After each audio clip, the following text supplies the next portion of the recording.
Ladies and gentlemen, boys and girls, children 18 plus. You are tuned in to the Lone Officer Podcast with me, Dustin Owen, and my main man, JC. John Coleman. Dio, what is poppin'? It feels like you do this shit every day. No, John, we do it twice a week, every week for the past 3 years. Happy TLOP anniversary to you, John. Oh, shit, is it? Yes.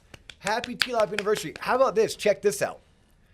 Sometime in 2023, we are going to hit 365 episodes. Yeah. That means somebody could listen to an episode a day every single day and never get caught up. Damn.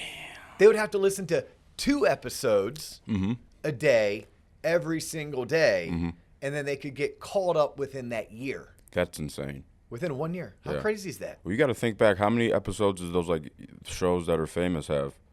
You know, like Friends and all that dumb shit. Seinfeld and Friends? Yeah, the shit I never watched. Lots. You know what I'm hoping? I'm hoping that we are more like Schitt's Creek.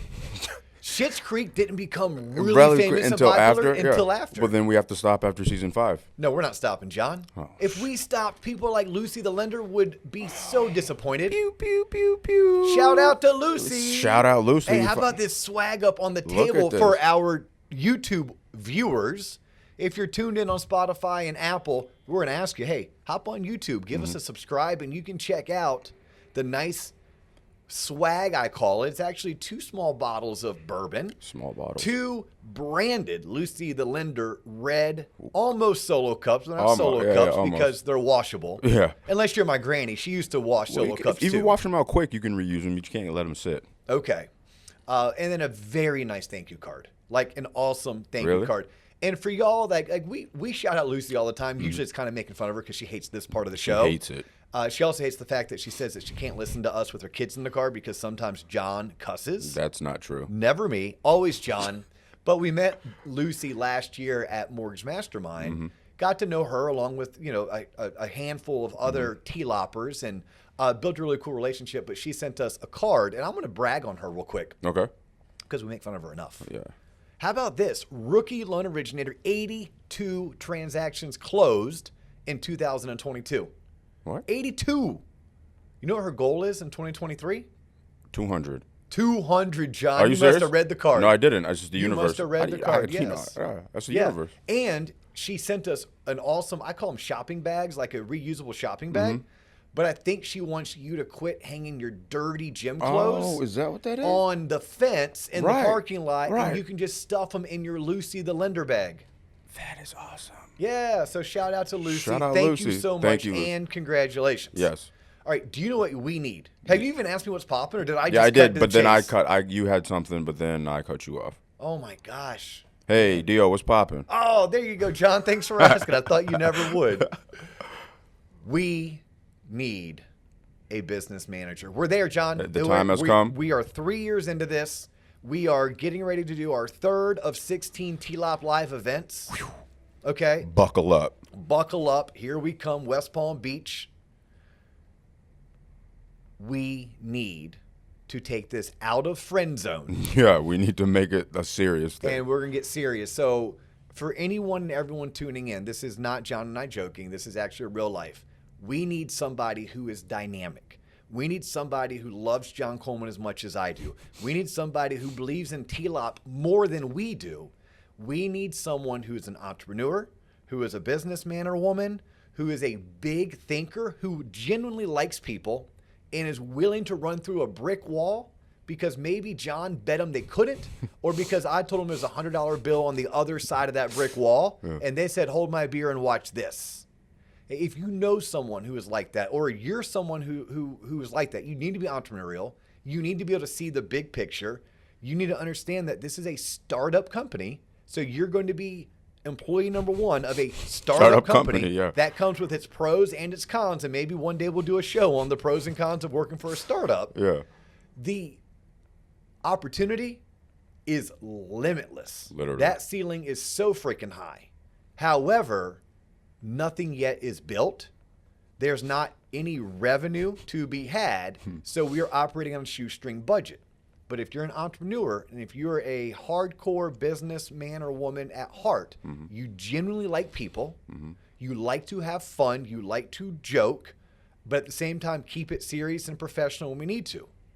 If you love TLOP more than we do, if you would appreciate hanging out with John Coleman, let us know. Raise your hand. Let's start having these conversations now. Yes. So that we can find the right person, not just anybody, just anybody or any person. No, the right person, so that we can achieve the things that we set out to do. So maybe that we can make it quote unquote big time before we're Schitt's Creek. Yeah, right. Let's do it a la Friends and Seinfeld, John.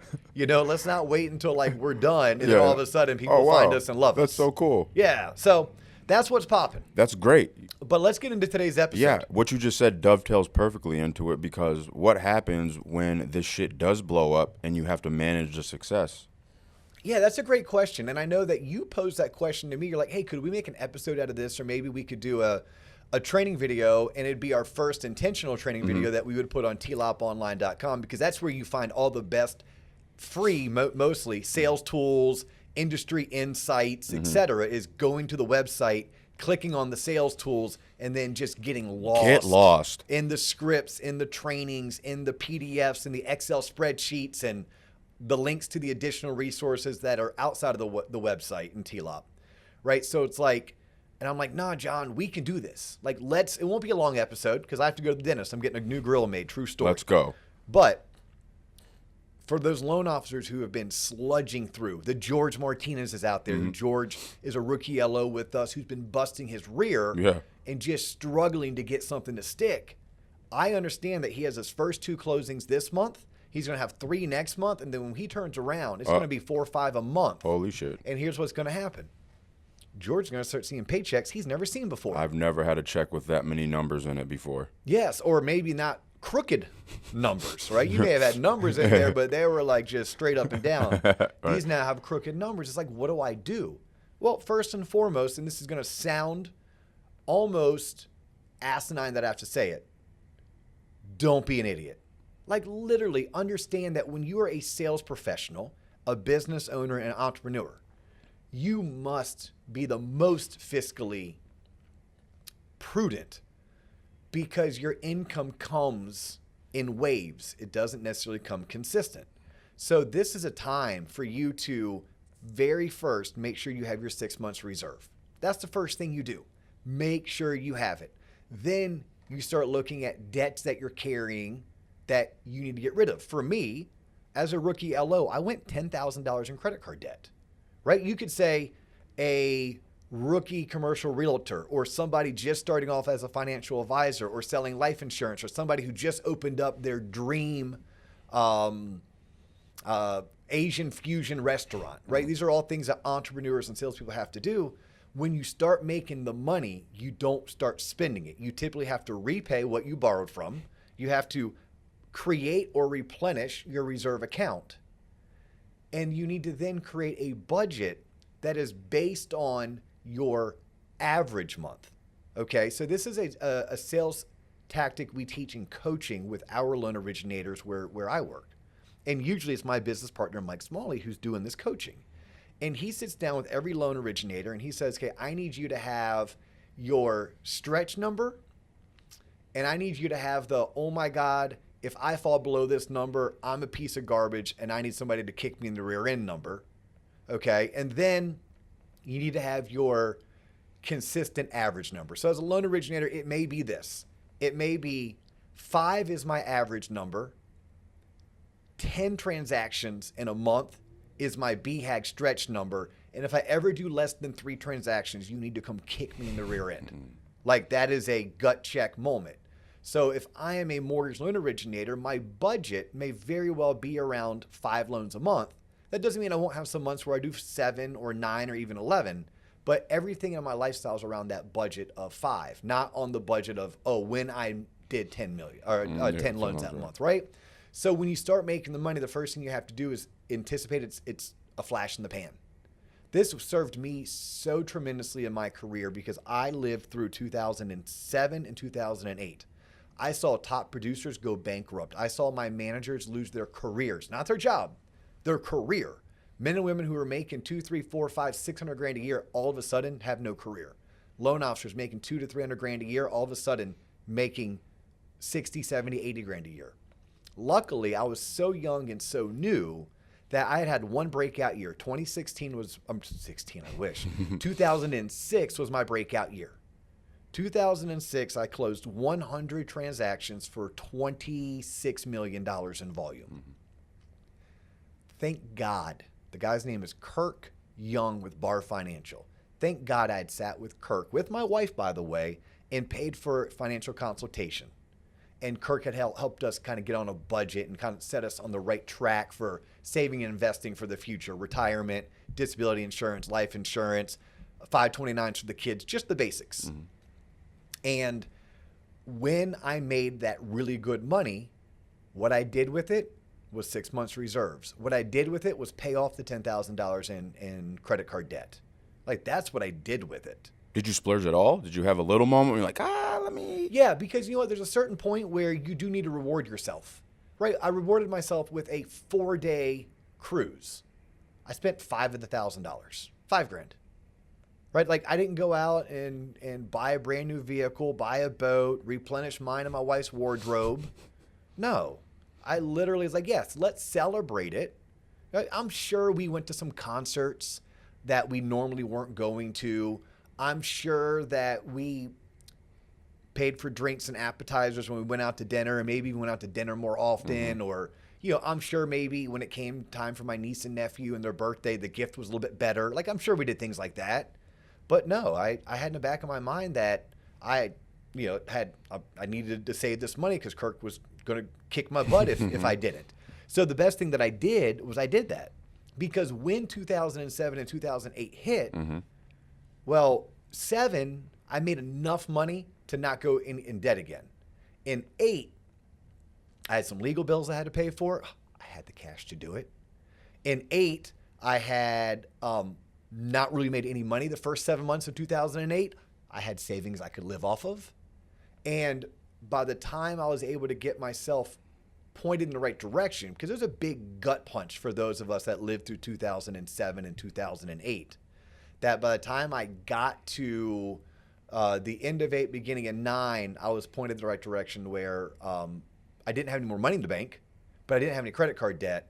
Now all I had to do is make enough money to survive so I didn't go in debt, and then eventually make enough money to survive, replenish my funds, and then move on from there. So I think the biggest thing is don't be an idiot.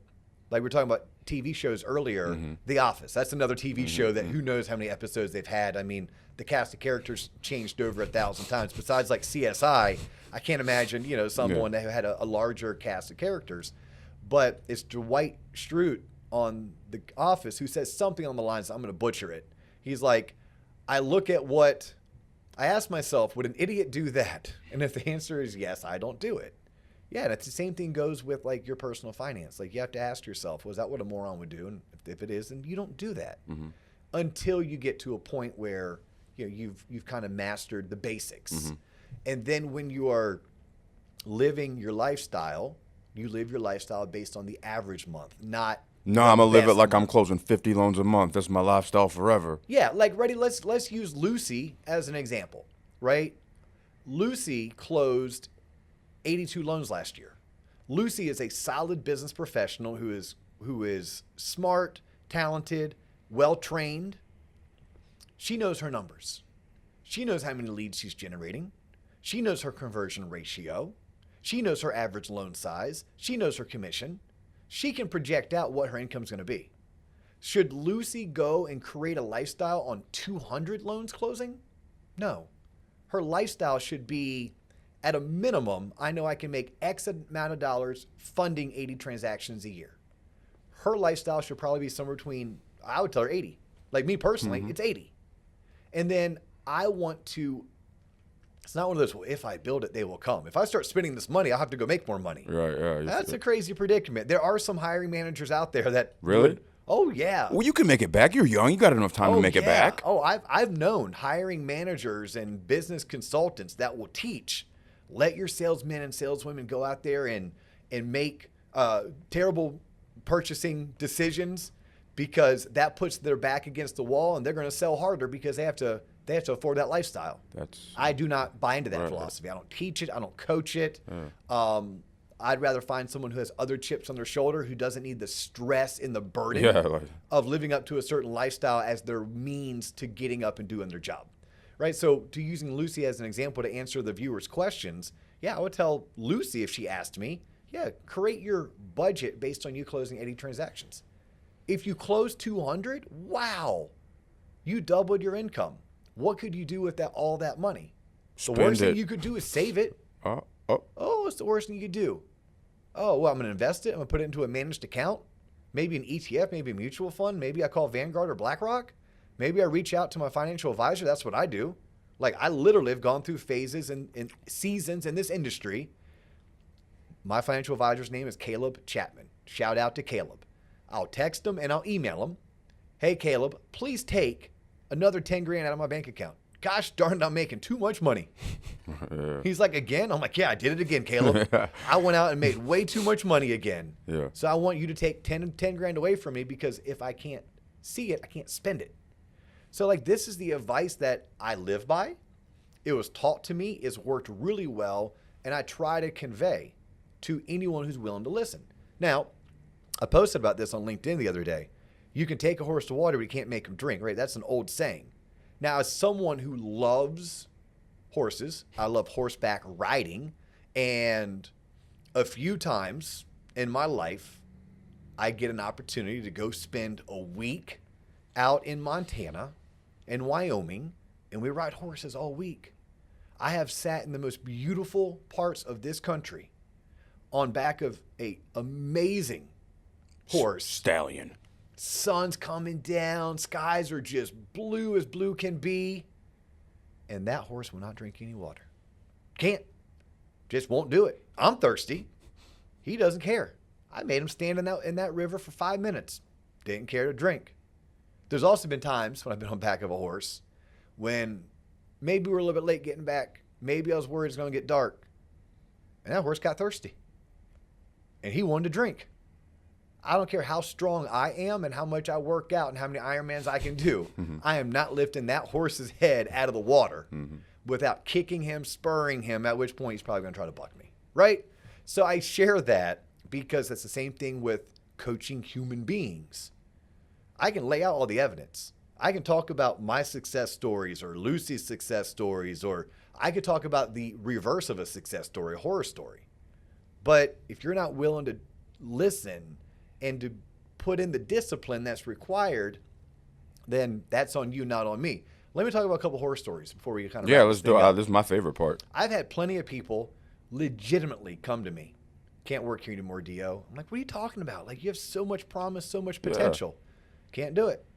What do you mean? I'm taking a job at a bank. I'm like, you're leaving us to go be an LO at a bank? No. No. Someone gave me a job as a private banker. I'm like, private bankers are a great career. Right? It's a great career. I bet they make somewhere between 65 to 84 grand a year. But like, you have to be in the office every day at 8. You can't leave till 5. You have to ask permission to take days off. Right? You have certain KPIs. Like, are you willing to do all of this? He's like, man, it's a guaranteed $5,000 a month plus bonus. I'm like, yeah. He's like, I just can't do it. You know what he couldn't do? He couldn't balance a budget. He couldn't say no. He couldn't say no. He would make 12 grand as an LO, but then it'd be 2 grand. Then he would make 9 grand, and then it would be 3 grand. Okay, his lifestyle only needed him to make $5,000 a month.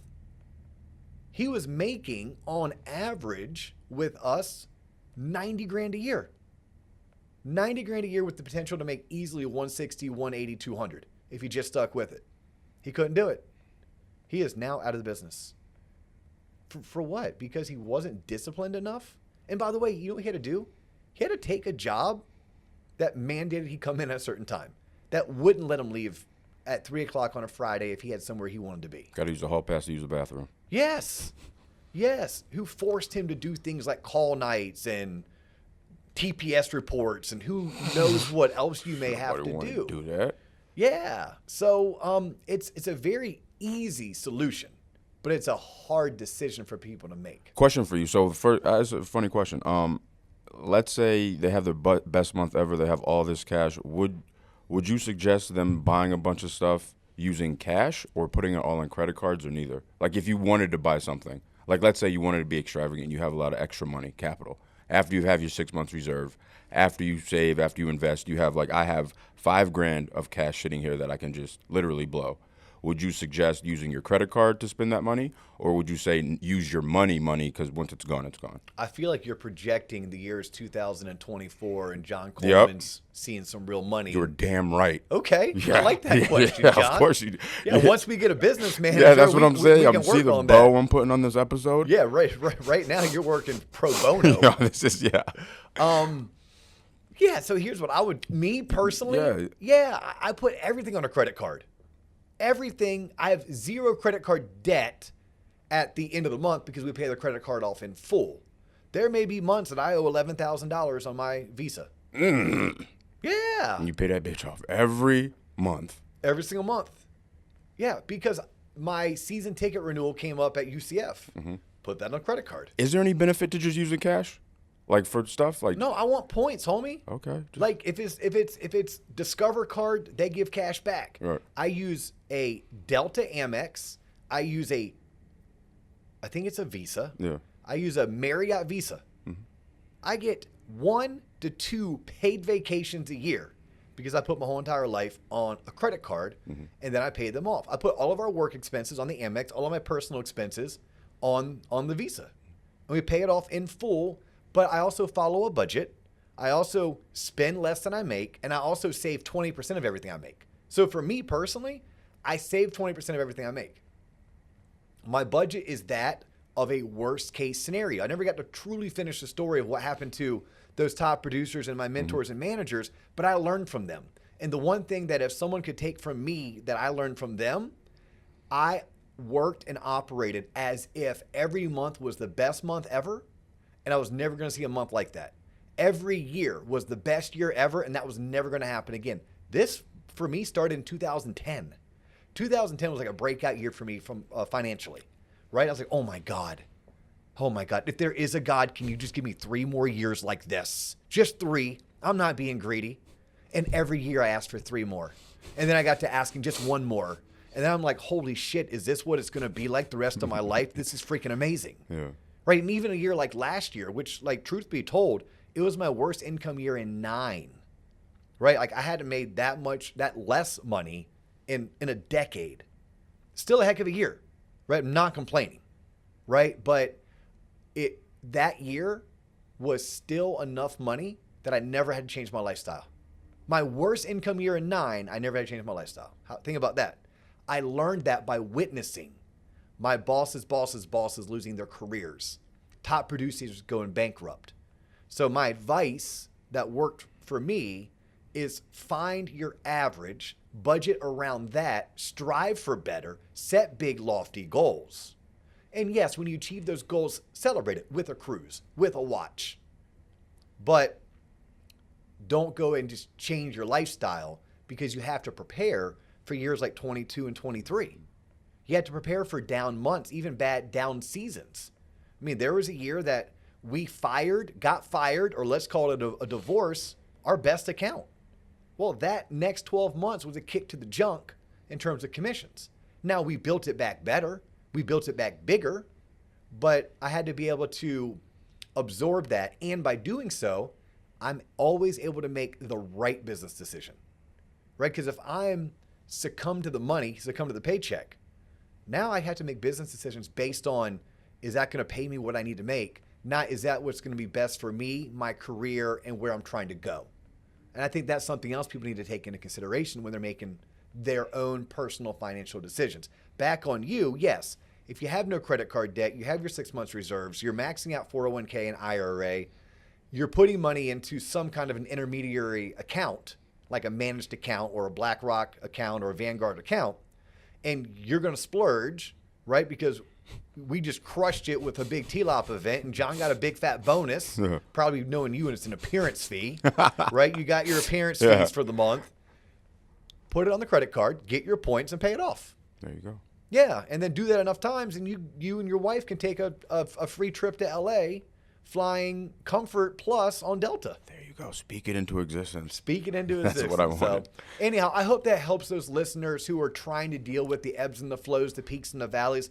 They're normal, right? And these are the tips and tricks that I have learned, that I practice, that hopefully will work for you as long as you have the self-discipline that is required. And by the way, you have it. It's a matter if you want to flex it or not. We all have self-discipline. It's just a matter of, do we want to exercise that discipline? Do we want to put it in play and then focus on getting better at it? Well said. Cool. Hey, y'all, his name is John Coleman. My name is Dustin O, and you have just listened or watched the Loan Officer Podcast. Please go on Spotify, go on Apple, share us. 5 stars. Give us a 5-star review. If you're on YouTube, subscribe. Check out the website, theloanofficerpodcast.com, or if that's too many letters for you to type, TLOP online, TLOPonline.com, and look for us coming to a city near you. Oh, that sounds so clever to say that. He's JC, I'm Dio. That's all the time we have for you today, but we will catch you on the next episode. Peace. Wow.